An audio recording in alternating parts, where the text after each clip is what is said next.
Kumalat ang balita na parang apoy. Hindi man lang nagtagal si Davina na tingnan ito. Malapit nang sumabog ang phone niya. Ang lahat ng media ay tila nakatanggap ng ilang uri ng pahiwatig. Hindi sila nagdalawang isip na tanggalin ang lahat ng pagpapanggap sa Brilliant Entertainment para iulat ang katotohanan. Sinuhulan ni Davina ang mga entertainment reporter at gustong saktan si Arya, ngunit sa huli, siya ang naging target ng lahat ng pag-atake sa internet. Isinulat ang buong kwento at nagdulot ito ng malaking reaksyon sa website at forum. Ibinunyag pa nito ang impormasyon at mga talaan ng telepono ni Davina. Bukod dito, nagkaroon din ng interview recording ng entertainment reporter.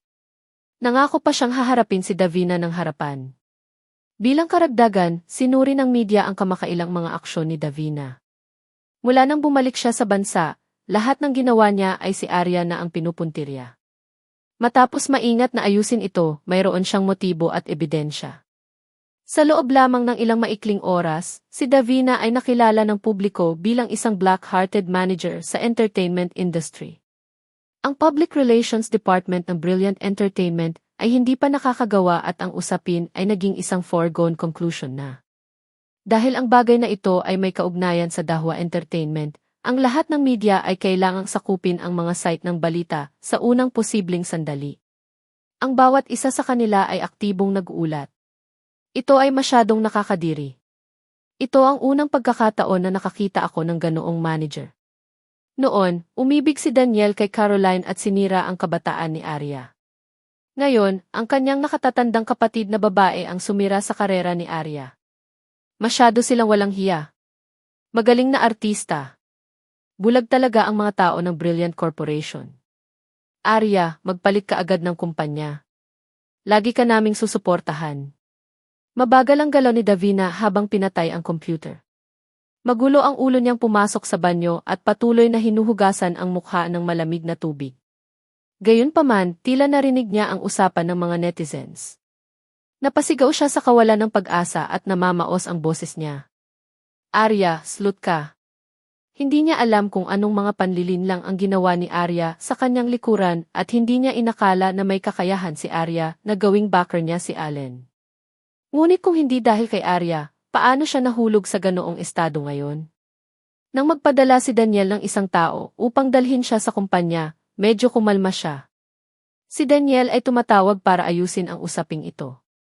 Nang makita siyang pumasok ay pinatay na lang niya ang tawag. Ate, tanong ko. Hindi ginawa ni Arya. Si Allen kaya ang tumulong sa kanya ng personal? Galit na sigaw ni Davina. Para siyang nabaliw. Hindi nakinig si Davina sa sinabi ni Daniel. Pinindot niya ang numero ng telepono ni Arya nang nanginginig ang mga kamay. Alam kong ikaw ang may gawa nito. Hindi ko inaasahan na ganoon ka kaya. Hindi ko maintindihan ang sinasabi mo. Kumunot ang noo ni Arya at malamig na sinagot sa kabilang side ng telepono. Okay. Ikaw ang nagsalita ng walang kapararakan sa harap ng mga reporter at gumamit ng maruruming paraan para suhulan ang mga reporter na iyon, kaya nanggigigil na sigaw ni Davina. Kaya hindi mo sinasadyang nalantad ang iyong plano na magplano laban sa akin, mahinahong tanong pabalik ni Arya. Tuluyan nang bumagsak si Davina. Hinawakan niya ang telepono at galit na galit, alam mo. Alam mo na. Nahulog ka sa hakbang na ito ngayon dahil sa iyong sarili. Kung hindi mo ako sinaktan, paano ka malalantad? Pagkasabi niyon ay diretsyong ibinaba ni Arya ang telepono. Mayroon pa siyang mas mahahalagang bagay na dapat gawin at wala siyang oras na makipagtalo kay Davina tungkol dito. Ang bagay ay nagsimula pa lamang at ang kabilang panig ay hindi na makayanan. Kung ikukumpara sa dinanas niya noon sa Brilliant Entertainment, ang nangyari ngayon ay wala talaga. Nalantad na ang usapin ng pagbabawas ni Davina sa kanyang sweldo noong nakaraan.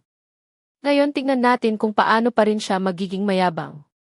Iniswipe ni Luna ang kanyang telepono at masayang sinabi, pagkatapos nito, dapat ay matuto na siya ng leksyon at hindi ka na muling sasaktan. Sa bilog na ito, kung sino ang huling nagwagi ang pinakamahalaga. Hindi na apektuhan si Arya sa tawag ni Davina sa telepono at sa halip ay naging mahinahon, nasa Brilliant Entertainment pa ang kontrata ko, at baka lumipat pa si Davina at ang iba pa. Hindi natin mapapabayaan ang ating pagbabantay. Si Davina ay nanatili sa bilog na ito sa loob ng maraming taon at hindi madaling talunin. Pansamantala lang siyang nawalan ng kontrol. Kapag nabawi niya ang kanyang katinuan, maaari pa rin niyang linisin ang kanyang pangalan. Tumango si Luna bilang pagsang-ayon, didn't think of this.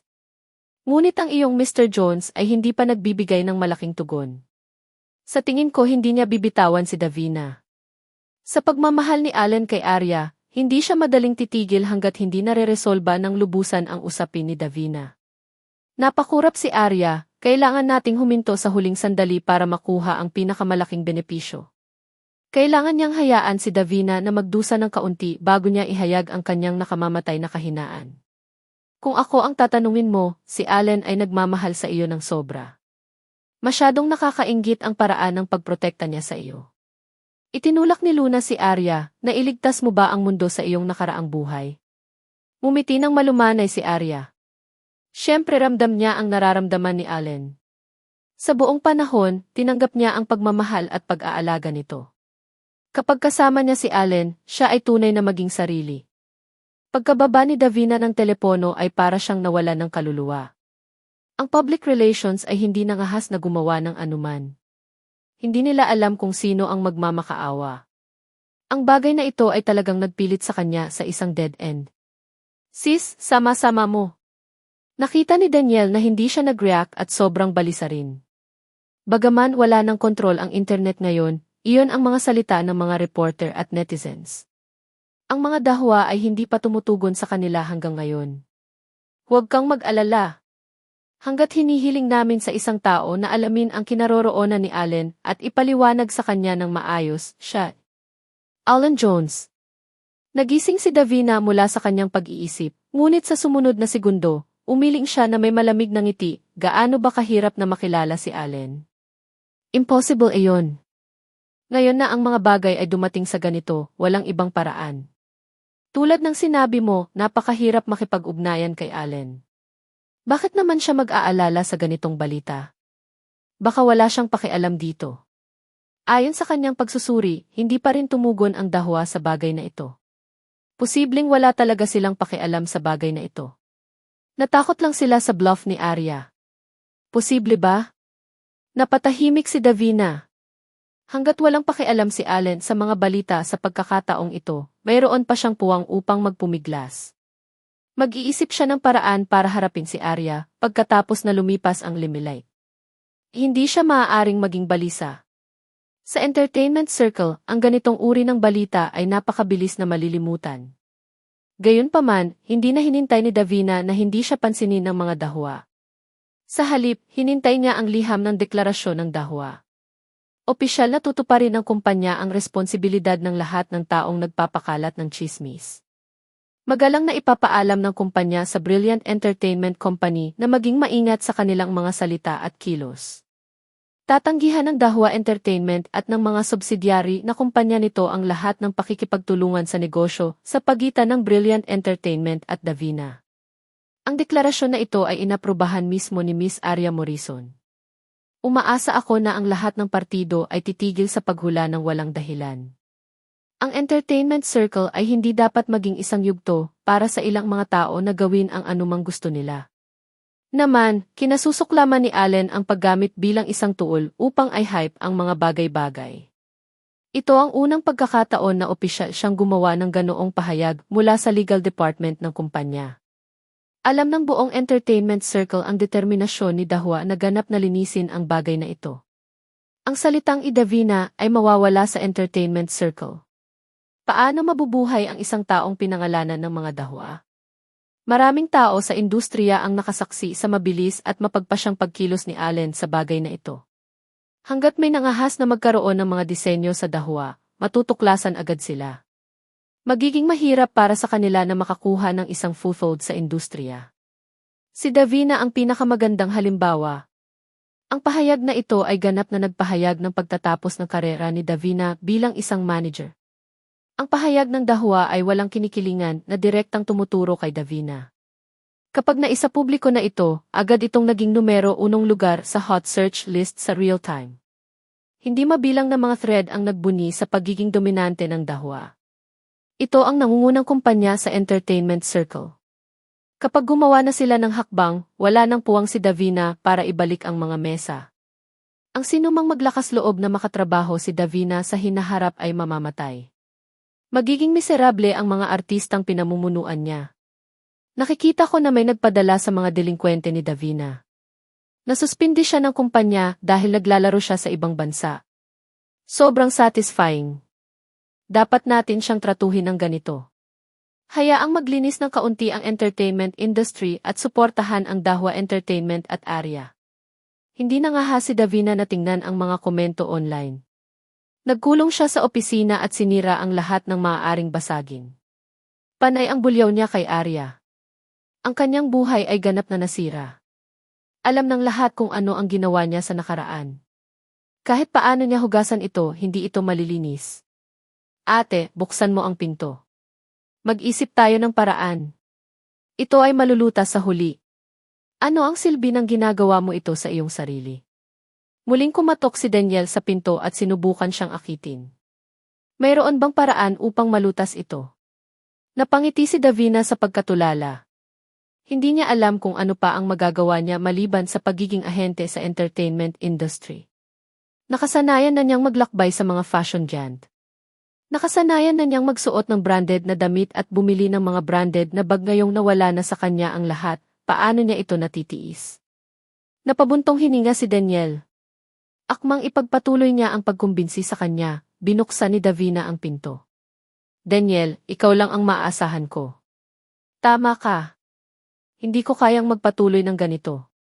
Pumunta at magmakaawa kay Arya, magmakaawa sa kanya na bumalik sa iyong tabi. Hanggat handa siyang magbukas ng isang press conference upang magsalita para sa akin, mayroon pa akong puwang upang ibalik ang mga talahanayan. Ay, tumingin si Daniel kay Davina at biglang hindi alam ang sasabihin.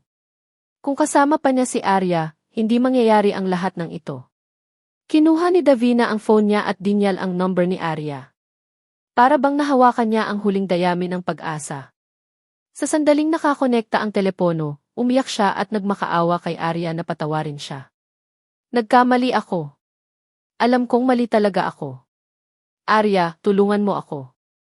Paano kita matutulungan? Malamig na sagot ni Arya. Tulungan mo akong linawin sa publiko. Sabihin mo lang.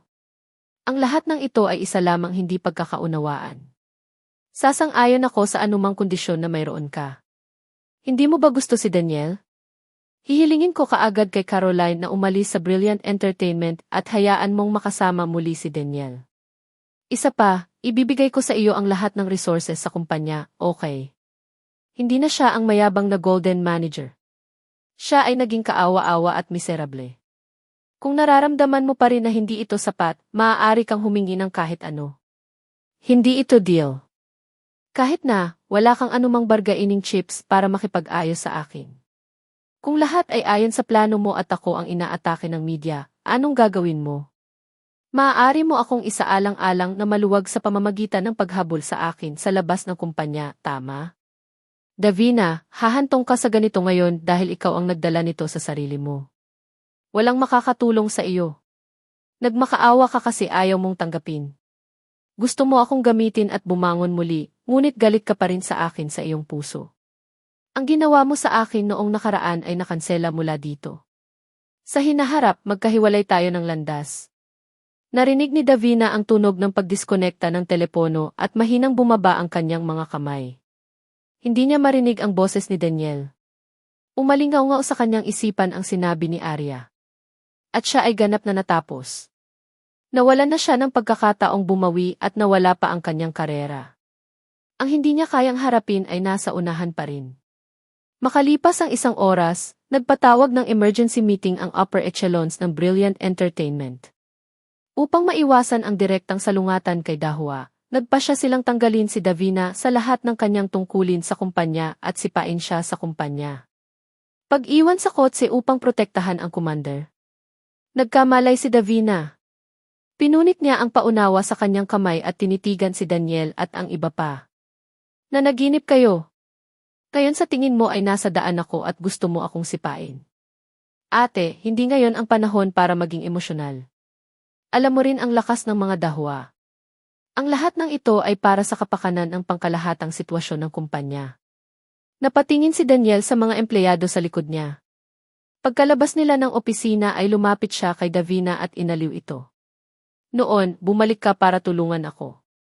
Walang inaasahan na magiging ganito ang mga bagay. Makinig ka sa akin. Pumunta sa ibang bansa sandali. Ibabalik kita pagkatapos na lumipas ang limlik. Nabalisa si Davina nang marinig iyon. Kahit na kailangan mong makinig sa kanila. Kapatid mo ako. Huwag kang mag-alala, sabi ni Daniel. Nasa tabi mo ako. Sa tingin mo madali akong magsinungaling gaya ng mga babae mo. Daniel, walang awa ka talaga. Kapag may nangyari, aalisin mo ang taong iyon. Ano ang maaari mong gawin para magtagumpay? Iniisip ng mga dahwa na ako ang direktor ng Brilliant Entertainment. Kahit paalisin mo ako sa kumpanya, hindi ka pakakawala ng dahwa. Maliban kay Arya, lahat ng nasa Brilliant Entertainment ay maapektuhan, kasama na kayo ni Caroline. Wala akong pupuntahan. Gusto kong makita kung paano kayo magbabawal ni Caroline ng mga dahwa. Katulad ng sinabi ni Davina, ang tanging hindi naapektuhan ng buong pangyayari ay si Arya. Lalo pa siyang sumikat sa pangyayaring ito. Pinagsama rin ng dahwa ang posisyon nito bilang emperador, pinatay ang 2 ibon gamit ang isang bato. Sa sandaling ito, kalmado at payapa ang opisina ni Allen na parang walang nangyari. Ang malalim niyang malamig na mga mata ay dumampi sa screen ng telepono. Ito ang mensahe ni Arya. Nasa coffee shop sa ibaba ng kumpanya mo. Napangiti ang gilid ng bibig niya at agad niyang isinara ang file. Pumasok ang sekretarya sa opisina at nakita niyang papalabas na si Allen. Director Jones, may meeting ka pa mamayang hapon. Delay. Sabi ni Allen at pumasok na sa elevator. Sa kanyang mga mata, walang mas mahalaga kaysa kay Arya. Nagmamadali siyang pumunta sa coffee shop at nakita niya si Arya na nakaupo sa isang koridor. Nakasuot siya ng isang pares ng metal frame glasses at binago ang estilo ng kanyang buhok, ngunit mukhang hindi siya masaya. Pwede ba akong umupo dito? Pumunta siya sa gilid ni Arya na may dalang 2 tasa ng kape. Napaangat ng tingin si Arya nang marinig ang pamilyar na boses. Umupo. Kumunot ang noo ni Allen. Hindi masaya? Anong problema? Wala, ibinaba ni Arya ang kanyang ulo para tingnan ang kape na dala niya at nag-aalangan na nagtanong, sa pagkakataong ito, hindi ka nagdulot ng problema kay Davina, di ba? Ngayon lang niya narinig ang 2 empleyado ng dahwa na nag-uusap tungkol kay Allen na hindi nasisiyahan sa mga direktor sa kumpanya. Binanggit ng dahwa ang pangalan ni Arya sa pahayag. Siyempre, intensyon iyon ni Allen, ngunit hindi naisip ng mga direktor ng kumpanya na ito ay kinakailangan. Sa kanila, sapat na iyon para bigyan ng babala si Davina. Hindi alam ng outside world na si Arya ang asawa ni Allen. Nang marinig ni Allen ang kanyang sinabi, agad siyang bumangon at umupo sa tabi ni Arya. Nang iiwas na sana si Arya, ay hinawakan niya ang kamay nito at seryosong tumingin sa mukha nito. Wala kang kailangang alalahanin. Kaya kong ayusin ang mga bagay na iyon. Kahit anong chismis ang narinig ni Arya, ayaw niyang isipin ni Allen ang mga bagay na iyon. Hindi alam ng iba ang kasal namin. Normal lang na may problema sila dito. Walang pakialam si Arya kung may makapansin man sa kanila. Lumapit siya at hinawakan ang kamay ni Allen. Ayokong maging pabigat sa iyo. Allen, alam kong gusto mo akong tulungan pero minsan gusto kong maging kalasag mo. Ang mga salitang ito ay nagpadilim sa mga mata ni Allen. Alam kong katawa-tawa ang sinasabi ko. Ikaw ang hari ng entertainment circle at hindi mo ako kailangan. Gayunpaman, balang araw, tatayo ako sa tabi mo. Ito ang unang pagkakataon na may babaeng nagsabi ng ganito sa kanya. Nagulat si Allen sa mga salitang ito. Huminga siya ng malalim at pinakalma ang emosyon sa kanyang puso. Kung wala tayo dito, siguradong hindi ako. Umuwi na tayo. Niligawan siya ni Arya. Okay, uwi na tayo. Hinila niya si Arya at hinigpitan ang mga daliri. Nagdulot ng kaguluhan sa industriya ang pampublikong press release ng Dahwa Entertainment. Hindi nakatulog si Daniel buong gabi at abala sa pagharap sa kawalang kasiyahan ng mga matataas na echelo ng kumpanya. Habang si Arya ay nakakuha ng atensyon ng outside world, ang Brilliant Entertainment ay itinulak sa tuktok ng limelight. Kahit ipahayag na nila sa labas ng mundo na aalisin ang posisyon ni Davina, wala itong masyadong epekto. May mga shareholder pa na nagmungkahi na bawiin ang kanilang mga share. Wala silang nakitang pag-asa kay Daniel. Director Daniel, may training ceremony para sa mga bagong dating sa hapon. Ikaw, G. Anong mga bagong dating? Mukha ba akong nasa mood pumirma sa mga bagong dating? Biglang tumayo si Daniel at inihagis ang mga dokumento sa mesa niya. Sa susunod na segundo, lumingon siya at tumingin sa sekretarya niya na medyo takot na takot. Ito ang batang artistang direktor na si Davina na dinala sa kumpanya noong huling pagkakataon. Papasukin sila. Naikuyom ni Daniel ang kanyang mga kamao. Hindi magiging malupit ang Diyos sa kanya. Dahil sobrang pula na ngayon ni Arya, gagawa siya ng isa pang Arya. Noon lamang niya malulutas ang krisis. Pagkatapos ng isang round ng pag-filter at mga panayam, pinanatili niya ang pinakamakapangyarihan. Ano ang pangalan niya? Naomi, tuwang-tuwang sagot ng dalaga. Magtatalaga ako ng manager sa iyo. Mula ngayon, ikaw ay magiging isang bagong dating na pinagtutuunan ng pansin ng kumpanya. Bumalik ka at maghanda. Sa pagtatapos ng buwan, nasa set ka na. Salamat, Direk Daniel. Ngumisi si Naomi. Mukha siyang bata at inosente. Malabo na nakikita ang anino ni Arya, ngunit ito ay isang imitasyon lamang sa ibabaw. Pinagmasdan siya ni Daniel na umalis at unti-unting pumasok sa isip niya ang imahe ni Arya. Sa oras na iyon, mayroon din siyang simpleng pag-iisip. Kailan pa siya naging malupit? Gusto niyang gamitin ng husto ang kanyang oras at hayaan si Naomi na maging mas batang bersyon ni Arya. Pagkaraan ng ilang minuto, pumasok si Caroline at narinig niyang nakita niya si Naomi. Talaga bang aalagaan mo ang isa pang Arya? Ito ang pinakamahusay na paraan upang malutas ang kasalukuyang krisis. Seryosong sagot ni Daniel. Hindi mo ba naisip ang kahihinatnan? Paano kung talikuran ka niya tulad ni Arya? Bakit hindi mo iniisip kung paano ako itulak? Caroline, bakit ang bait mo ngayon? Daniel, gising na. Ang tanging taong naiwan sa tabi mo ay ako. Napaiwas ng tingin si Caroline at naging malamig ang boses niya. Tama ang ate mo. Ikaw lang sa mata mo. Noong pinabayaan mo si Arya, dapat nakita ko sa iyo. Tama na. Malakas na hinampas ni Daniel ang mesa. Gaano ba ako natakot na makasama ka? Sumuko pa ako kay Arya. Kung gayon, dapat mong gamitin ang lahat ng mga mapagkukunan sa Brilliant upang suportahan ako. Ang kasakiman ni Caroline ay dulot niya. Ang kanyang kasakiman at kamangmangan ay labis na nagulat sa kanya. Kung magpapatuloy ito, hindi ko man lang maprotektahan ang sarili kong posisyon. Paano kita susuportahan? Napakaingay ng kanilang mga pag-aaway. Malinaw silang narinig ni Naomi na bumalik mula sa labas ng pinto. Isang malamig na ngiti ang sumilay sa kanyang batang mukha. Lihim niyang naalala ang kanilang mga salita at tumalikod na umalis sa Brilliant Entertainment. Simula nang okupado ng mga bagong dating ang lounge ni Arya, bihira na siyang pumunta sa kumpanya. Kung tutuusin, hindi mag-ayos ang Brilliant Entertainment ng magandang biyahe para sa kanya. Ang trabahong kasalukuyang ginagawa niya ay ginawa ni Allen bilang katulong niya. Bilang karagdagan, ang Brilliant Entertainment ay nakipaghiwalay na kay Davina. Ang kanyang hitsura sa kumpanya ay magiging sanhi lamang ng mga tao na mag-isip ng walang dahilan. Nasa harap ng kanyang mga mata ang Golden Spear Award ceremony. Ayaw niyang magdulot ng gulo. Ngunit hindi iyon inisip ni Caroline. Naisip niya na hindi sinasadyang magpakita si Arya at gustong akitin ang puso ni Daniel. Pagkatapos ng malaking away ni Daniel, dinyal ni Caroline ang numero ni Arya. Gusto kitang makita ngayon na. Bakit ako papayag? Nakakatawa si Arya. Napaka-ignorante ng mayabang na tono ni Caroline. Gulo na ang kumpanya. Umalis na rin si Ate Davina. Busy si Daniel ngayon. Busy siya sa paghahanap ng mga bagong papalit sa iyo. Sinabi sa kanya ni Caroline ang tungkol kay Naomi at umaasang mapipigilan ni Arya ang bagay na ito. If the company is willing to support her, kahit wala siyang acting skills, she can still rely on her young and beautiful face to create path. Sa oras na iyon, magiging mahirap. Hinaplos ni Arya ang kanyang mga templo, tulad mo. Hindi ako interesadong malaman ang ganitong bagay.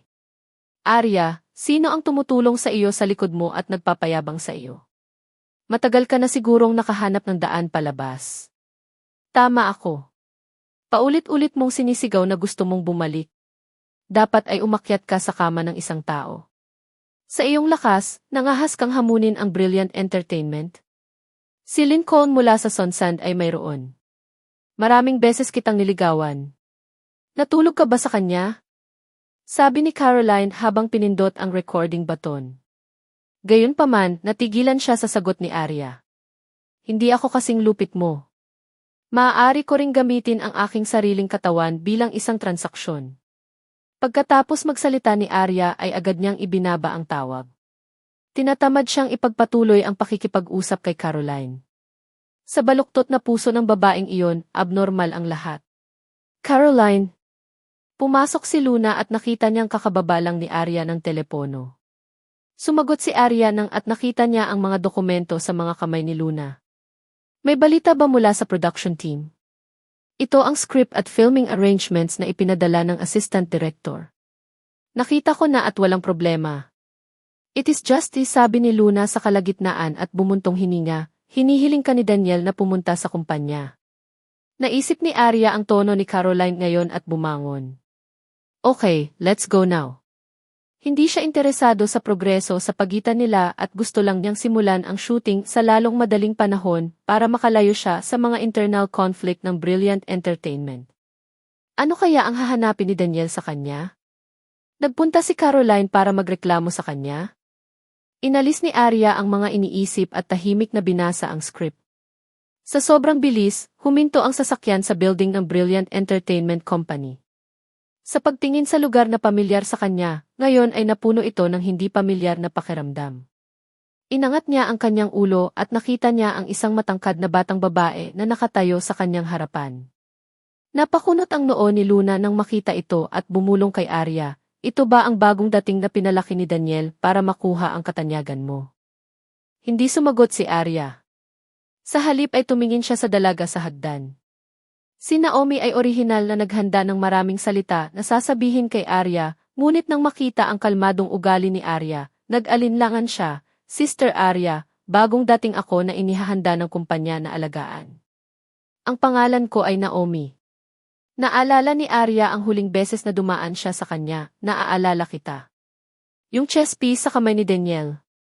May sasabihin ako sa'yo. Tumingin siya kay Luna at naglakad ng 2 hakbang pasulong. Hininaan niya ang boses niya. Nag-away si Caroline at Direk Daniel at ang daming sinabi tungkol sa inyo. As can help you look after them basta maipakilala mo ako kay Director Jacob. Gusto mong kunan ang kanyang dula? Napangiti si Arya at napatingin sa pakana ni Naomi na hindi naman kaedad niya. Wala akong pakialam sa mga galaw nila. Kung gusto mong mag-shoot ng isang pelikula, kailangan mong ipaglaban ito sa iyong sarili. Hindi kita matutulungan. Kahit na sinanay ni Daniel ang mga bagong tao para palitan ako, wala akong pakialam. Napayuko si Naomi, I'm sorry. Naglakad si Arya sa gilid. Naisip ni Naomi na gumamit ng ganoong paraan para makakuha ng mga pagkakataon. Makikita na hindi siya inosente at magkakaroon ng pagkakataong magkita muli sa hinaharap. Pinanood ni Daniel si Arya na pumasok sa opisina. Mas matikas ang pananamit niya kaysa dati, ngunit hindi na kasing malambing ang mga mata niya. Isang alon ng galit ang bumangon mula sa kanyang puso. Ano ang gusto mong gawin pagkatapos ng ilang araw na hindi pumasok sa kumpanya? Lahat ng tao sa kumpanya ay abala sa paghahanda para kay Caroline na manalo ng award. Nandito ba ako para manood ng palabas? Malamig na sagot ni Arya, hindi ako naiinip gaya ng iniisip mo. Tinulungan na siya ni Allen na magsalita tungkol sa isang commercial endorsement para sa French perfume. Pupunta siya sa ibang bansa sa lalong madaling panahon. Bago iyon, gusto niyang bumili ng mas maraming oras para sa kanyang sarili. Tinulungan ako ni Luna na magsalita tungkol sa isang endorsement. Maghahanda na ako sa shooting. Gusto lang niyang ipaalam kay Daniel na ayaw niyang maging hadlang ito sa trabaho niya mamaya. Tinulungan ka ni Luna na magsalita tungkol dito. May ganitong kakayahan ba siya? Ngumuso si Daniel. Hindi talaga siya naniwala sa sinabi ni Arya. Ngunit maliban kay Luna, sino pa ang tutulong sa kanya? Mayroon akong advertisement shoot para tumaas ang reputasyon ng kumpanya. Kung wala na, aalis muna ako. Tumayo si Arya at gustong umalis.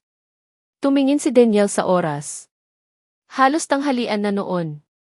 Hihilingin na sana niyang manatili si Arya nang tawagin siya ng kanyang sekretarya. Director Daniel, ang kotse mula sa Sunsun Corporation ay dumating muli sa kumpanya. Biglang naalala ni Daniel ang sinabi ni Caroline. Dapat may tao sa likod ni Arya. Ito ay alinman sa Giki o Sunsun. Naman, nagkaroon siya ng kumpiyansa na labanan siya dahil natagpuan niya ang kanyang susunod na tahanan. Nagmamadali ka bang makita si Lincoln? Anong uri ng mga kondisyon ang ibinigay sa iyo ng Sunsun na naging dahilan ng iyong pagkainip? Talagang nag-uusap kayo ng lantaran sa ibaba ng kumpanya ko. Nagkunwari siyang inosente bago siya nakipaghiwalay sa kanya. Ngayong nakatalikod na siya, naging sikat na siya sa entertainment circle. Hindi lang ang Sunsun at Yuhu ang gustong mang-agaw. Kanya, ngunit mayroon din siyang mga koneksyon kay Alan Jones. Nag-guilty pa rin siya sa pagsama ni Caroline.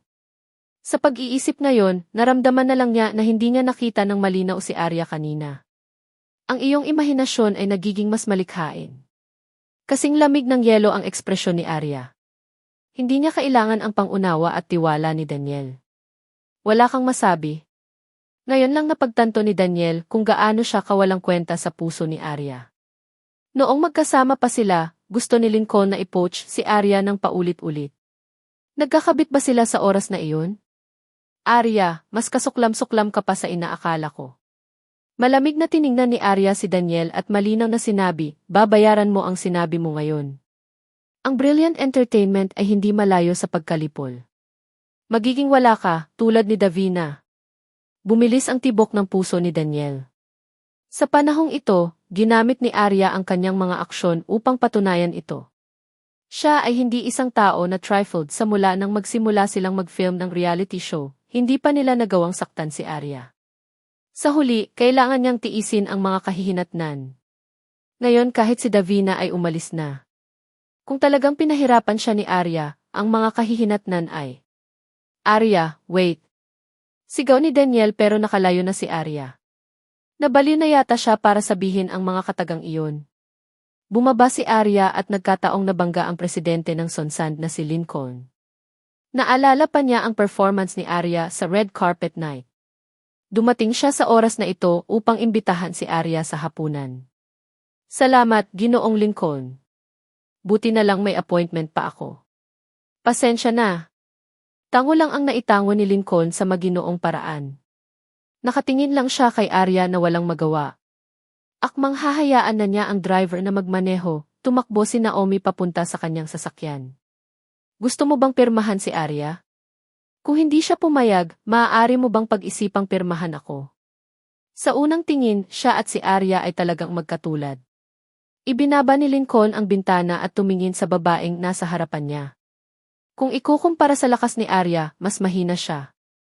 Ngunit ang katapangan at kabataang ito ang kanyang mga pakinabang. Marahil ay talagang mapapalitan niya si Arya, ngunit ang pag-aalaga sa kanya ay nangangailangan ng mas maraming oras at pagsisikap. Mas gusto pa rin niya si Arya.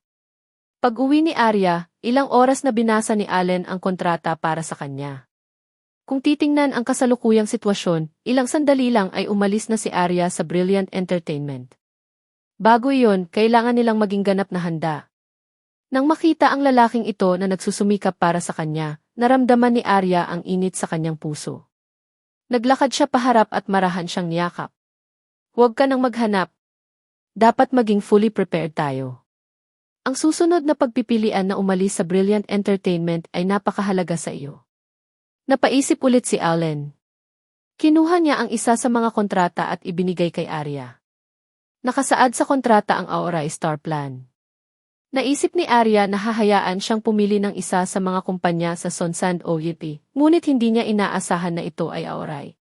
Kung ikukumpara sa mga nangungunang kumpanya sa industriya tulad ng Dahua o Eclipse, maliit pa rin ang Auray. Gayunpaman, napakalakas na mga artista ni Auray at lahat ng mga produktong inilabas nila ay napakahusay.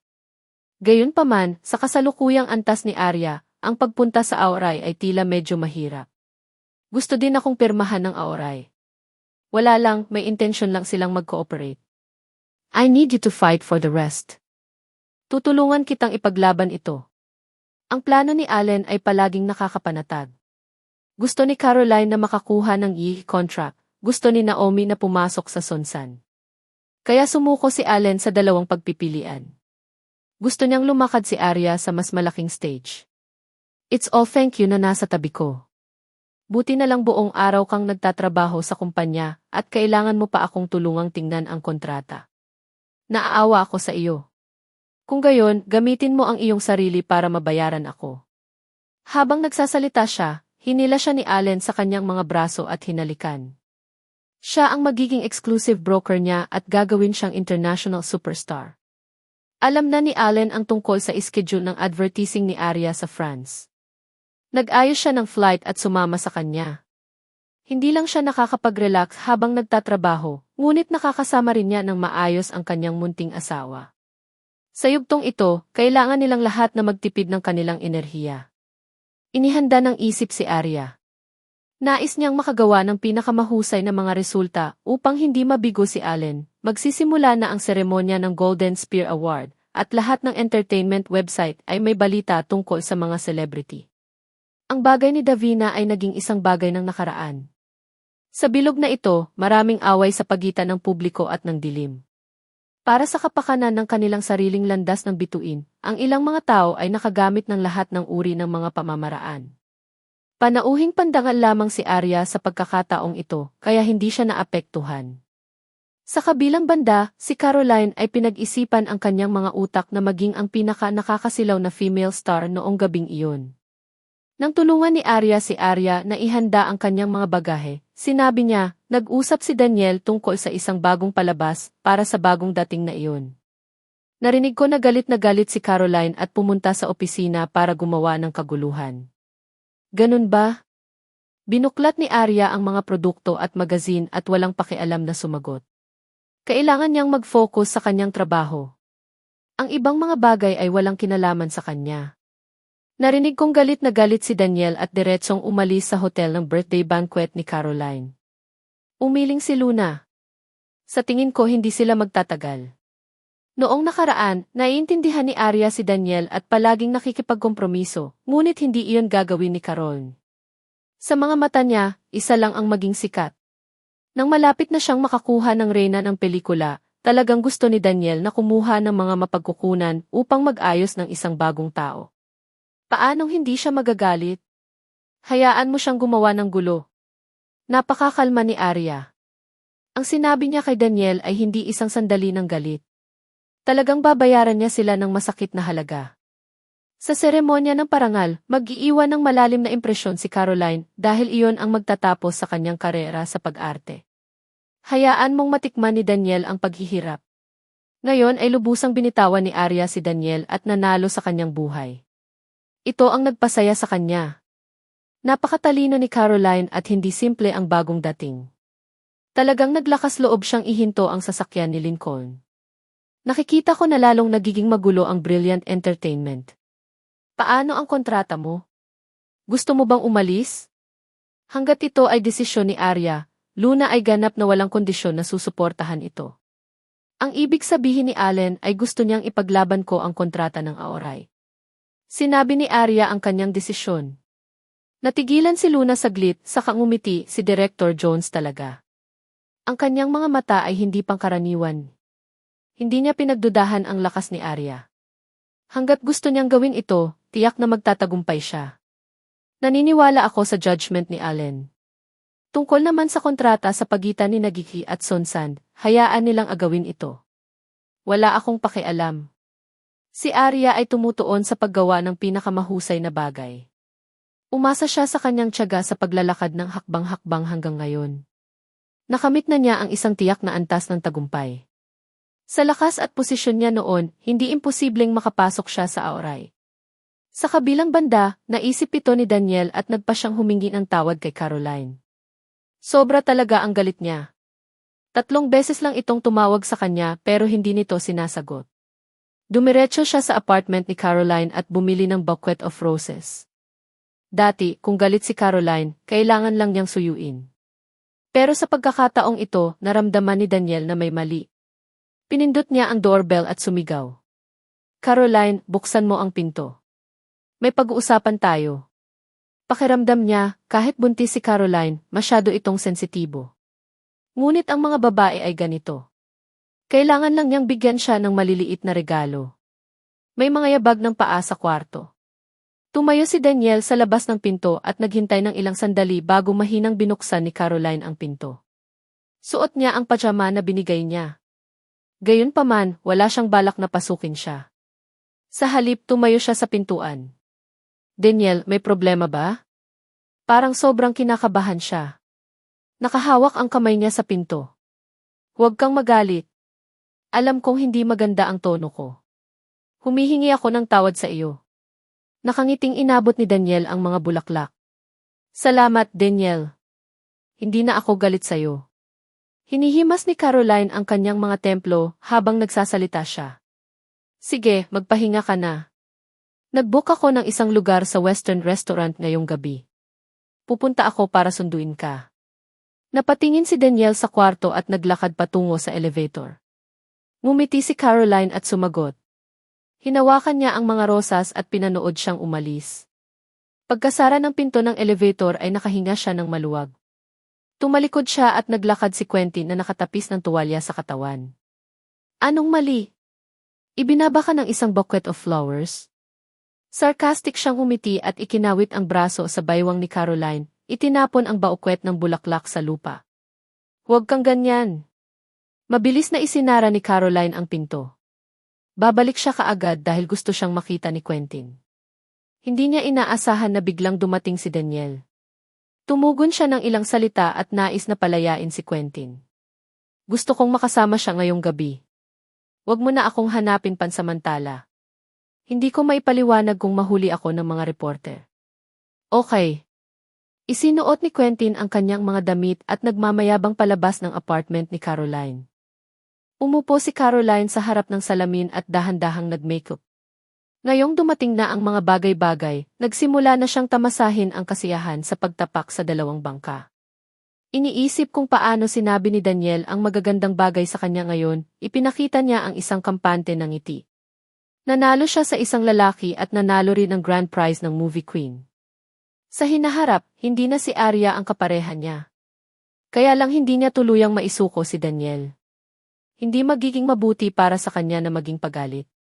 Paano kung bumitaw siya at bumalik si Daniel sa tabi ni Arya? Matagal na niyang sinubukang akitin si Daniel at hindi na niya hinayaang magsama silang muli. Biglang naisip niya ang maganda at nakakaantig na anyo ni Arya noong gabing iyon sa red carpet. Isang bakas na kasamaan ang bumungad sa kanyang mga mata. Napaisip siya sandali at dinyal ang numero ni Arya, tumawag ako para ipaalam sa iyo. Sinabi ni Daniel na ayaw kanyang makita sa award ceremony. Pagkatapos ay hayaan siyang sabihin sa mga organizer na ang aming Arya ay hindi kailanman kikilos ng malaki. Sabi ni Luna sa kabilang dulo ng telepono. Laban sa brokerage agency, talagang ayaw ni Arya na ipagpatuloy ang palabas, di ba? Caroline, hindi ka ba napapagod sa pagpapadala ng mga mensahe mula sa magkabilang panig?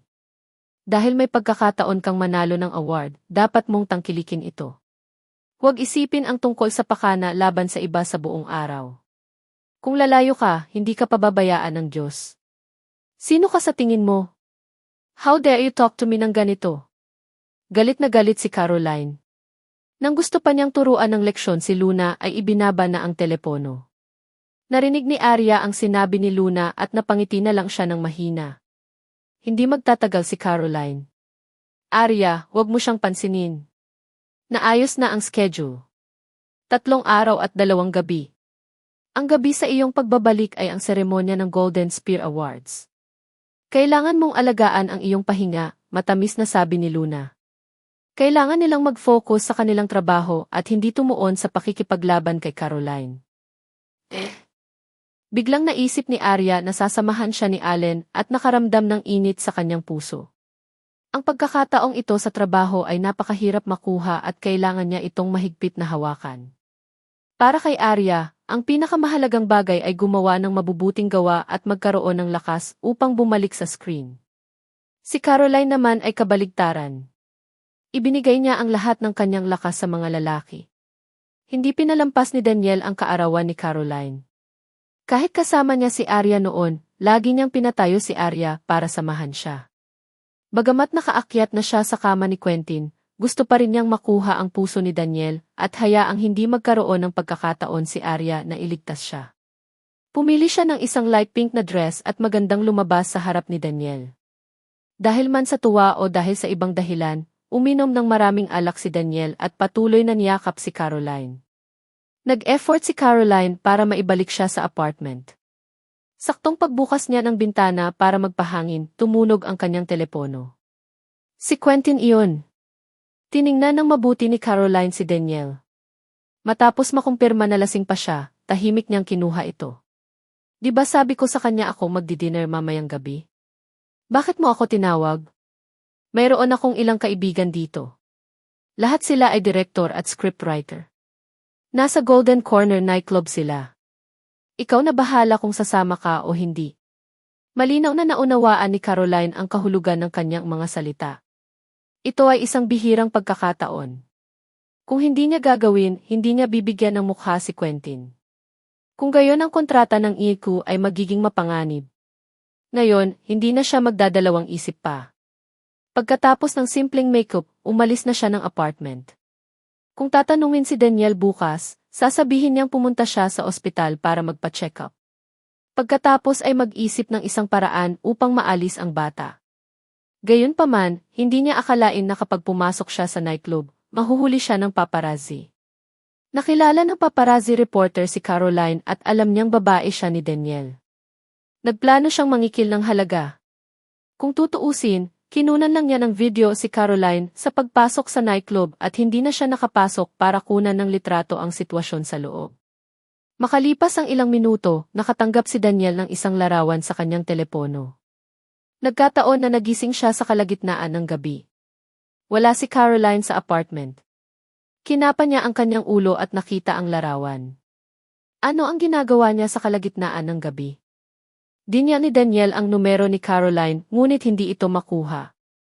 Nag-aalala siyang baka magkaproblema si Caroline, kaya siya ang nagmaneho. Gayunpaman, pagpasok pa lang niya, nakita niya si Caroline. Niyakap ng isang lalaki si Caroline. Napakalapit nilang dalawa sa isa't isa. Higit sa lahat, tinanggap ni Caroline ang isa't isa ng may ngiti sa labi. Tumayo si Daniel sa di kalayuan habang mahigpit na nakakuyom ang kanyang mga buko. Ang kanyang mukha ay naging puti mula berde. Pumwesto siya sa likod ng mga ito at dahan-dahang sinundan hanggang sa makita niyang pumasok ang dalawa sa isang private room. Nang marinig niya ang tunog ng pagsara ng pinto at ang tawa na nagmumula sa loob hindi nagtagal, tuluyang nahulog ang kanyang puso sa isang kuweba ng yelo. Ito ang babaeng pinili niya para sa pag-ibig. Siya ay talagang napakababa sa lawak na ito. Maaliwalas ang mukha niya habang kumakatok sa pinto. Nakangiting buksan ni Caroline ang pinto. Nang makita siya nito ay agad siyang natigilan. Daniel, bakit ka? Bago pa niya matapos ang sasabihin ay sinampal siya ni Daniel. Bitch! Galit na galit siya. Hindi siya napigilan ni Caroline at pinapanood lang siyang umalis. Nanatili sa kanyang puso ang takot at takot. Siya ay tapos na. Kung nalaman ni Daniel na nanloko siya sa gayong mga kalagayan, ano ang mangyayari sa hinaharap? Narinig ng lalaki sa silid ang mga tinig at nakangiting sinabi, ano ang kinakatakutan mo? As long as we protect you, bakit ka matatakot sa isang maliit na brilliant entertainment? Napailing-iling si Caroline. Ang puso niya ay napakasakit. Hindi siya pinabayaan ni Daniel ng ganoon kadali. Huwag mo nang isipin. Ipinapangako ko sa iyo na malapit mo nang makuha ang kontrata ng I. Sa oras na iyon, magiging malaya ka. Hindi mo na kailangang tingnan ang mukha ng lalaking iyon. Paano kung sabihin niya sa media ang tungkol sa nangyari sa atin? Bumuntong hininga si Caroline. Iyon ay hindi magbibigay sa kanya ng kabutihan. Siya ay niloloko at nagsasalita ng walang kapararakan kung saan-saan. Ngumisi si Quentin. Iniwan ni Daniel ang nightclub na gulong-gulo. Mabigat siyang naglakad sa kalye. Naramdaman niya ang pinakamasakit na pakiramdam. Pinagtaksilan siya ng taong pinakamamahal niya. Ang kanyang puot at galit ay pinagsama sa isang web na naging dahilan upang hindi siya makahinga. Upang suportahan si Caroline, ginamit niya si Arya ng maraming beses. Sinira pa niya ang relasyon. Pero ngayon, kasuklam-suklam na siya, kaya umakyat siya sa kama ng iba. Buntis pa siya sa anak niya, how could she be so shameless? Bigla niyang naranasan ang nararamdaman ni Arya noon. Ang pagiging betrayed ng isang tao ay talagang napakasakit. Kinamumuhian niya ito kaya gusto niyang patayin si Caroline, ngunit ano? Hinding-hindi masusuklian ang nararamdaman niya para sa kanya. Para kay Caroline, baka stepping stone lang siya. Kapag kailangan niya ito, magiging masunurin siya ng lubusan. Kung mayroon siyang mas mabuting pagpipilian, sisipain niya ito.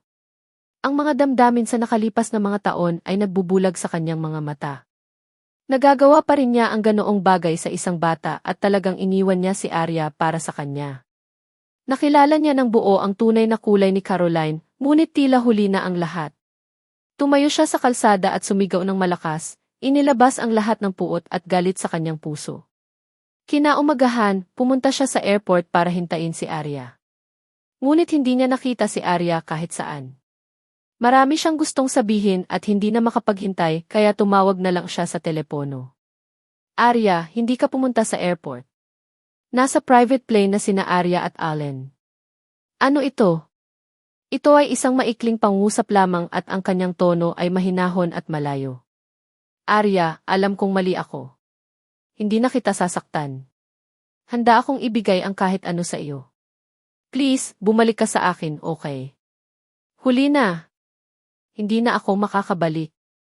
Mariing tinanggihan ni Arya. Kung gayon, huwag kang umalis sa Brilliant Entertainment. Papayag ako sa lahat ng hiling mo. Gusto niyang bumawi sa kanya. Hindi sumagot si Arya at diretsong ibinaba ang telepono. Bagamat hindi inaasahan ang tawag ni Daniel, hindi man lang siya nagulat. Nalaman niya siguro na may affair si Caroline. Kung hindi siya nasira ng ganoon. Naranasan din niya ang pakiramdam ng pinagtaksilan. Masasabi niyang hindi siya komportable. Hindi naman nagtanong si Allen.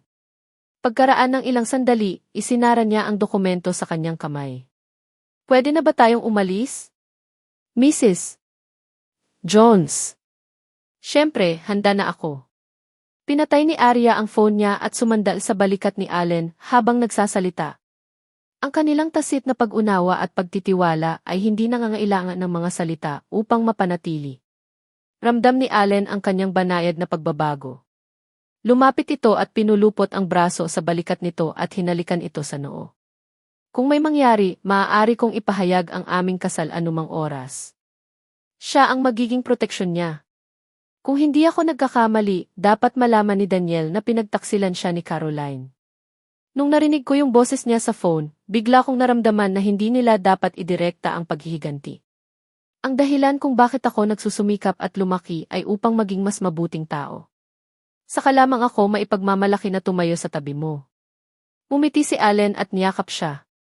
Ang mapapangasawa kita ay isa ng ipinagmamalaking bagay sa buhay ko. Hindi nagtagal, naglabas ng balita ang NIHI, napipirma sila ng isang babaeng bituin na may apelyidong Bennett at mag-set up ng ginintuang plano para sa kanya. Ipopromote nila siya bilang magiging reyna ng pelikula. Lahat ng balita ay nakadirekta kay Caroline. Mula sa pananaw ng labas ng mundo, dahil hindi nagawang maagaw ng NIHI si Arya, nagkaroon sila ng iba pang mga ideya. Ngunit ang isang walang kwentang artista sa Vice ay talagang makakakuha ng ganitong pagkakataon. Si Caroline ay hindi karapat-dapat. Hindi masyadong inisip ng netizens ang bagay na ito at naramdaman nilang puro hype lang ito. Sa lakas ni Caroline, kahit gaano pa siya mag-promote, sayang ang pera nila. Dapat mayroong ilang hindi sinasabing mga patakaran. Pagkatapos noon, maraming balita sa entertainment ang nagkukumpara kina Caroline at Arya. Malapit na raw maging movie queen si Caroline.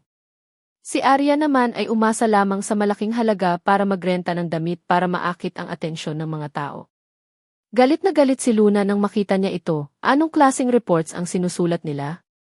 Ang damit ay malinaw na nakasabit sa iyong tagiliran. Sa tingin ko si Caroline ang nasa likod nito. Arya, gusto mo bang makaisip ako ng paraan? Si Caroline mismo ay masama, ngunit pinilit niyang hilahin si Arya. Nakikita ko na si Caroline ay nakakuha na ng mas mahusay na mga kondisyon sa pamamagitan ng hindi sinasabing mga patakaran. Sa susunod na hakbang, sisirain niya ang relasyon sa Brilliant Entertainment. Dapat mong bantayan ang sitwasyon sa ospital at panatilihin ang ebidensya na mayroon kami. Okay, naiintindihan ko. Seryoso itong pinapansin ni Luna.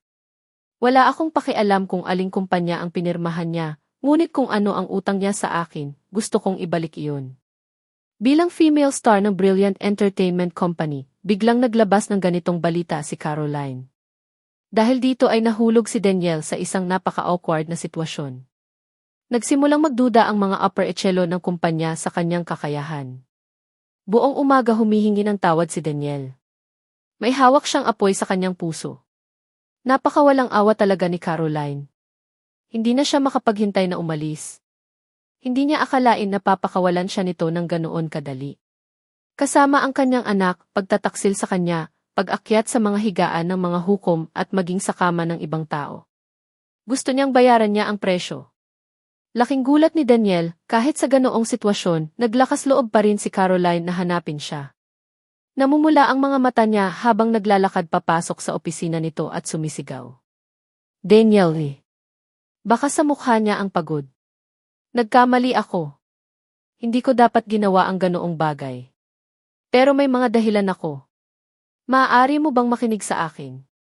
Mahal na mahal kita, paano kita ipagtaksilan ng walang dahilan? Ayokong marinig ang boses mo, ayokong makita ang mukha mo, lumabas ka. Naiinis na tumingin sa kanya si Danielle. Naiinis siya sa nakikita ng mukha nito. Huwag mong gawin sa akin ito, Danielle. Mahal kita. Hinawakan ni Caroline ang manggas niya at niyakap siya mula sa gilid gaya ng dati. Tinanggal ni Danielle ang kamay niya at tumayo. Hindi ka ba pipirma sa GE? Kailangan mo pa ba akong ligawan? Tandaan mo, hindi ko hahayaang magkaroon ka ng magandang wakas. Ang kanyang mapagpasyang tono ay nagpatigil kay Caroline. Tumayo siya at biglang nagbago ang ekspresyon niya. Nako, ayokong sayangin ang oras ko sa'yo. Pagod na akong mag-aksaya ng oras sa'yo. Sa tingin mo ba ikaw lang ang nag-effort ng husto? Sumuko ka lang kay Arya at pinili mo ako. Nasayang ko rin ang ilang taon ng kabataan ko sa iyo, pero sa huli, gusto mo pa rin akong matalo kay Arya. Paano ko lulunukin ang galit na ito? Mas mataas ang lakad ng mga tao, huwag mo akong sisihin. Sinadya niyang sabihin ang mga salitang ito para magalit si Danielle. Mas mainam kung kunin niya ito para ipalaglag sa galit. Ito ang pinakamagandang paraan para sa kanya. Masyado siyang maraming sikreto at ebidensya. Ang lahat ng ito ay nahulog sa mga kamay ni Danielle. Kung hindi nila ito sisirain ng ganito, ito ay magiging isang nakatagong panganib maaga o huli. Hindi siya magiging kasing tanga ni Arya at maglalagay ng time bomb sa tabi niya. Narinig ni Danielle ang kanyang balak na humiwalay at napangisi. Sobrang lamig ng mga mata niya. Buntis ka sa anak ko. Kailangan mong pag-usapan ang iba pang mga bagay pagkatapos manganak. Kung hindi, hindi kita papakawalan. Mukhang hindi nagbibiro si Danielle. Ang tunog ng babala niya ay sumabog sa tenga ni Caroline. Ipanganak ang batang ito. Hindi kung ganoon, paano ang buhay niya? Naibenta na niya ang lahat ng kailangan niya para ipalit sa kontrata ng I. Kung siya ay manganganak sa oras na ito, lahat ng pagkakataon ay lalabas sa kanyang mga daliri. Nakita niyang biglang nagbago ang ekspresyon ni Caroline. Nang makita siya na kinakabahan at nagpapanik, nagbigay ng mapang-asar ng ngiti si Danielle. Lumapit siya ng isang hakbang at nilapitan si Caroline. Sabi niya sa mahinang boses, ito ang halaga na kailangan mong bayaran para sa pagtataksil sa akin. Gusto niyang pilitin si Caroline na maglakad sa isang dead end. Gusto niyang pahirapan siya ng sukdulan. Ang gusto niyang gawin ay higit pa doon. Pinindot niya ang phone call button sa mesa at pumasok ang sekretarya. Natapos na ba ang mga regalong inihanda para kay Arya? Yes, Chief. Ready na sila. Ang limited edition na handbag at isang sapphire necklace at ang flight ticket ay nasa sasakyan na. Sagot ng sekretarya. Tumango si Danielle at saka sinulyapan si Caroline, kung wala ka ng ibang sasabihin, pwede ka nang umalis. Gusto kong pumunta sa France para samahan si Arya at makasama ulit siya. Kasangkapan ka lang ba para manganak ako? Tumingin si Caroline kay Daniel na parang nasa impyerno. Unti-unting gumuho ang ekspresyon niya.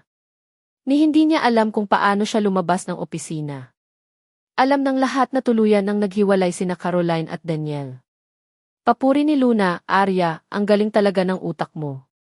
Tapos na si Caroline this time. Akala niya magagawa niya ang anumang gusto niya sa kontrata ng ngunit nakalimutan niya ang pinakamahalagang bagay. Napunta siya dito dahil kay Daniel. Ngayon ay pinalayas niya si Daniel, itataboy siya ng mga tao doon anumang oras. Sa oras na iyon, iiwanan din siya ng sabi ni Luna. Kalmadong sagot ni Arya at tumingin sa oras. Kailangan ko munang bumalik at mag-dinner kasama si Allen. Bukas na lang tayo magsisimula sa trabaho. Dapat magpahinga ka rin ngayon. Nakasuot siya ng maluwag na damit at bumangon sa sofa. Masayang sabi ni Luna. Huwag kang mag-alala, ako na ang bahala sa sarili ko. Ikaw ang mananagot para sa isang magandang petsa, kasama si Mr. Jones at magsaya sa inyong dalawa. Bihira lang ang magkasintahang tulad nila na magkaroon ng pagkakataong lumabas ng magkasama. Binuksan ni Arya ang pinto ng kwarto at nakita si Allen na nakatalikod sa kanya. Napatingin siya sa dagat sa di kalayuan. Ang gwapo niyang mukha ay hindi makatingin sa malayo. Ano ang iniisip mo? Umakyat si Arya at niyakap siya mula sa likod. Labas tayo para mamasyal. May gusto akong kainin. Iniisip kita. Gutom ka ba? Tara na. Hindi kailanman tinanggihan ni Allen ang kanyang kahilingan. Mula nang pumayag siyang pakasalan ito, handa na siyang tratuhin ito ng buong puso at kaluluwa. Magkahawak kamay silang dalawa at sabay na lumabas ng hotel. Napakaganda ng tanawin sa kalye.